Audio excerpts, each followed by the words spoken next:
Imagine this. Tomorrow morning, every human on Earth wakes up and decides gold is ugly. That's it. No more obsession. No more jewelry. No more gold bars. No more gold reserves. Suddenly, trillions of dollars disappear overnight. Entire economies panic. Banks freak out. Governments start sweating. And all because people stopped caring about a yellow rock. So here's the question. Why does humanity trust gold more than almost anything else? Seriously, you can't eat it, you can't drink it, you can't build a house out of it, you can't survive with it on a deserted island. Yet, for thousands of years, humans have crossed oceans, started wars, destroyed civilizations, and even killed family members to get more of it. Why? What makes this shiny metal so special? And here's the weirdest part. Even after we invented modern money, cryptocurrencies, stock markets, and trillion-dollar tech companies, the most powerful governments on Earth are still secretly hoarding gold.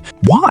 What do they know that most people don't? To answer that, we need to go back thousands of years. Back before banks. Back before dollars. Back before money even existed. Because the story of gold is actually the story of human trust. And trust is the most valuable thing in the world. Chapter 1. The first human who picked up gold. Picture yourself standing next to a river 6,000 years ago. You're looking for food, maybe fish, maybe water. Then, suddenly, you see something strange. A bright yellow object sparkling in the sunlight. What's that? You pick it up. Beautiful. It doesn't rust. It doesn't crumble. It doesn't change. Thousands of years later, it still looks exactly the same. Ancient humans had never seen anything like it. Most metals turn ugly. Gold doesn't. Most things decay. Gold doesn't. Most things break. Gold doesn't. And that's where the obsession began. Not because gold was useful, because gold was different. Humans are naturally attracted to rare things. Rare animals, rare gems, rare experiences. Gold was one of the rarest things people had ever found, and that made it feel magical. Chapter 2. The gods were made of gold. Fast forward to ancient Egypt. The Egyptians weren't just fans of gold. They were completely obsessed. Pharaoh. How much gold do we have? Advisor. A lot, Your Majesty. Pharaoh. Not enough. Advisor. We covered your throne in gold. Pharaoh. More. Advisor. We covered your crown in gold. Pharaoh. More. Advisor. We covered your tomb in gold. Pharaoh. Keep going. To the Egyptians, gold wasn't just wealth. Gold was divine. They believed it was the flesh of the gods, especially Ra, the sun god. Think about that. They literally believed the metal came from heaven. So when a pharaoh died, they wanted enough gold around them to impress the gods themselves. And nobody represented this obsession better than King Tutankhamun. When archaeologists discovered his tomb in 1922, they found mountains of treasure. Gold masks, gold jewelry, gold furniture, gold everywhere. The message was clear. The more gold you had, the closer you were to immortality. But another civilization would change gold forever, because they figured out something revolutionary. You could use gold as money. Chapter 3. The greatest invention in financial history. For most of human history, buying things was annoying. Want bread? Trade chickens. Want shoes? Trade wheat. Want a cow?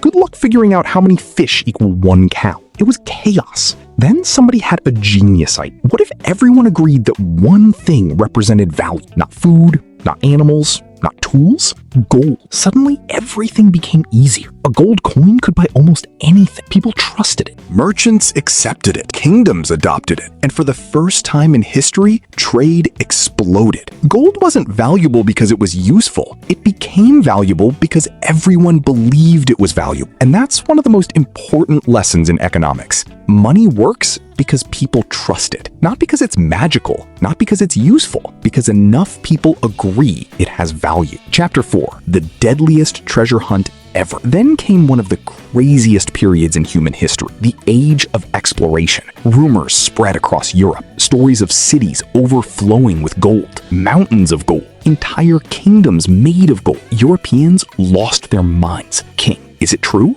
Explorer. Maybe. King. Good enough. Send ships. Thousands crossed oceans chasing legends. Many never returned, but those who did brought back enormous amounts of gold. And suddenly, Europe had more wealth than ever before. Or so they thought, because something unexpected happened. Prices started rising. Food got more expensive. Goods got more expensive. Life got more expensive. People were confused. If we have more gold, why are things getting harder to afford? Because they accidentally discovered inflation. The more money exists, the less valuable each unit becomes. A lesson humanity would keep forgetting for the next 500 years. Chapter 5. The Gold Rush that made everyone crazy. Now jump to California, 1848. A worker notices something shiny in a river. At first, nobody cares. Then, someone confirms it's gold. Everything changes. News spreads across America like wildfire. People quit jobs, leave families,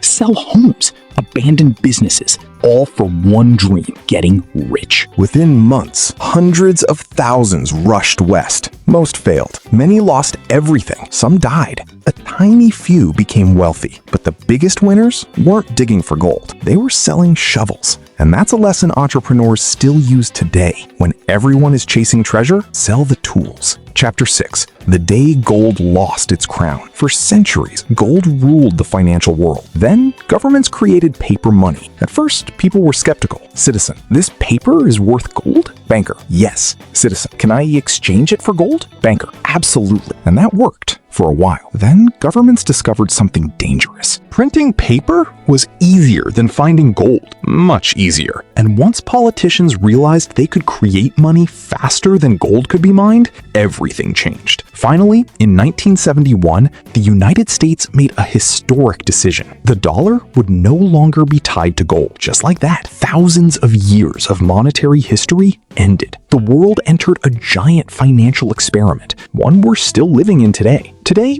gold no longer backs most currencies, yet central banks still buy it. Governments still store it. Investors still trust it. Why? Because gold has survived every empire, every financial crisis, every currency collapse, every war. Empires disappear, currencies disappear. Gold remains. Maybe gold isn't valuable because maybe it's valuable because it's the longest running trust system humanity has ever created. And after 6,000 years, people still aren't willing to let go. Because deep down, every generation eventually asks the same question. If everything else fails, what will people still believe in? And for thousands of years, the answer has been the same: gold.